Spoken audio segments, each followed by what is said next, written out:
बच्चों आइए हम अल्टरनेटिंग करंट के जो फॉर्मूलेज हैं वो उसके बारे में डिस्कस करते हैं। अल्टरनेटिंग जो चैप्टर है, एक्सएल इज इक्वल टू कितना होता है ओमेगा एल, ओमेगा की वैल्यू होती है 2 पाई न्यू और एल आ जाएगा इंडक्टिव रिएक्टेंस इसको कहते हैं हम। एक्स हमारा कितना होता है 1 ओमेगा सी, ओमेगा की वैल्यू होती है 2 पाई न्यू और सी आ जाएगा आपका यहाँ पे कैपेसिटिव रिएक्टेंस कहलाता है। रेजोनेटिंग फ्रिक्वेंसी क्या होती है ओमेगा आर, ओमेगा आर कितना होता है 1/√LC होता है, एंगुलर फ्रिक्वेंसी कहते हैं 2 पाई न्यू, और इसको लीनियर फ्रिक्वेंसी में चेंज कर सकते हैं और लीनियर 2 पाई का डिवाइड करेंगे तो 1/2 पाई√LC। उसके बाद इम्पीडेंस का फॉर्मूला देखते हैं बेटा। इम्पीडेंस इज इक्वल टू कितना होता है Z is equal to R² plus XL minus XC का होल स्क्वायर।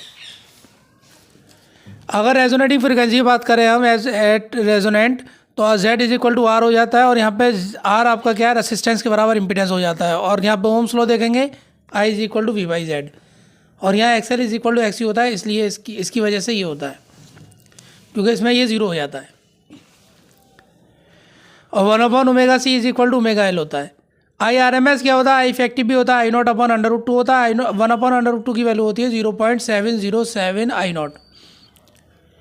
VRMS क्या होता है, वी इफेक्टिव होता है और इसकी वैल्यू होती है V0/√2, और 1/√2 की वैल्यू हमने पढ़ी थी 0.707 V0।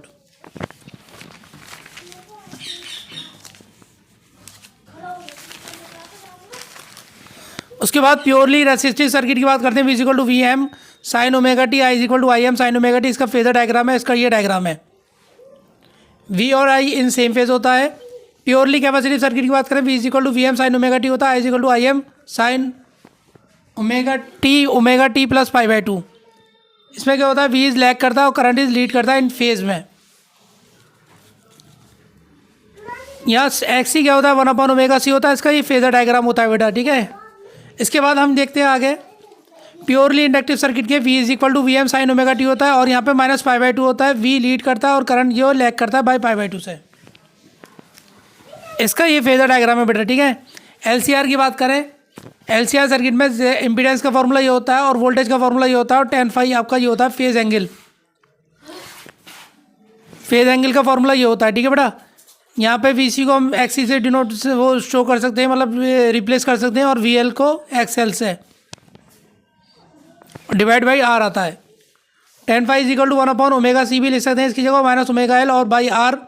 अगर हम इसकी केसेस की बात करें तो XC is greater than XL होगा तो phi इज पॉजिटिव होगा, I लीड करेगा और वोल्टेज लैग करेगा यहाँ पे, और I लैग करेगा। अगर XL is greater than XC होगा तो phi इज नेगेटिव और I लैग करेगा और V लीड करेगा। ये LCR का डायग्राम है। इससे पहले वीडियोस में हमने बात करी थी बेटा कि हमने जो है इसके फॉर्मूले वगैरह देखी, इसके जो है डेरिवेशन भी देखे हैं हमने, और इस पर जो है न्यूमेरिकल भी हमने बहुत सारे करे, आप वो भी जाके देख सकते हैं वीडियोस। और भी पावर फैक्टर की बात करें तो पावर फैक्टर का फॉर्मूला होता है VRMS IRMS cos phi, P is equal to होता है V0/√2 I0/√2। इसको रिप्लेस करेंगे इससे। उसके बाद P इज इक्वल टू हम VI और cos phi भी होता है, P इज इक्वल टू हमारा I² Z और cos phi भी होता है।